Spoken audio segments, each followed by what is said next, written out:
বন্ধু বান্ধৱীসকল, শাওণ মাহটো ভগৱান শিৱৰ বাবে উৎসৰ্গা কৰা হয়। এই মাহত নিয়মীয়াকৈ পূজা কৰিলে এজন ব্যক্তিয়ে আকাংক্ষিত ফল লাভ কৰে।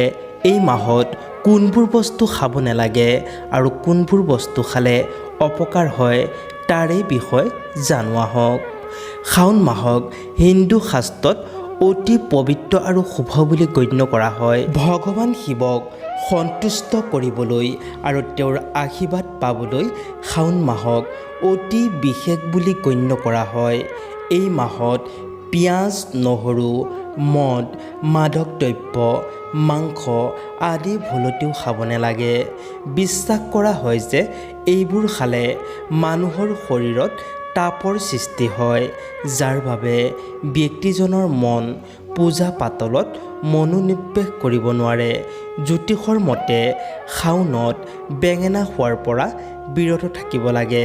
কোৱা হয় যে বাৰিষা সময়ত বেঙেনাত পোক পৰুৱাৰ আক্ৰমণ হোৱাৰ সম্ভাৱনা বাঢ়ি যায়। গতিকে এই মাহত এজন ব্যক্তিয়ে এনেধৰণৰ বস্তু যিমান পাৰে পৰিহাৰ কৰিব লাগে। আচলতে এজন ব্যক্তিক সুস্থ হৈ থাকিবলৈ সেউজীয়া পাতৰ শাক পাচলি খাবলৈ কোৱা হয়, কিন্তু শাওণৰ সময়ত এজন ব্যক্তিয়ে এই শাক পাচলি খোৱাৰ পৰা বিৰত থাকিব লাগে।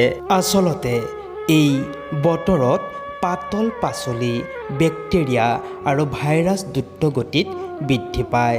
শাওণ মাহত ঘাঁহত অধিক বেক্টেৰিয়া, ভাইৰাছ আৰু পোক পৰুৱা বাঢ়ি যায়, যিবোৰ গৰু ম'হে খায়। ইয়াৰ বাবে গৰু আৰু ম'হৰ গাখীৰ দূষিত হয়। এনে অৱস্থাত আপুনি শাওণত কেঁচা গাখীৰ নাখাব।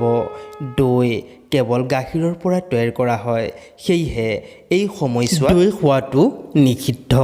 কোৱা হয় যে দৈ সোনকালেই নষ্ট হয়, যাৰ বাবে ভাইৰাছে সোনকালেই জন্ম লয়। গতিকে এই সময়ত এইকেইটা বস্তু ভুলতো নাখাব।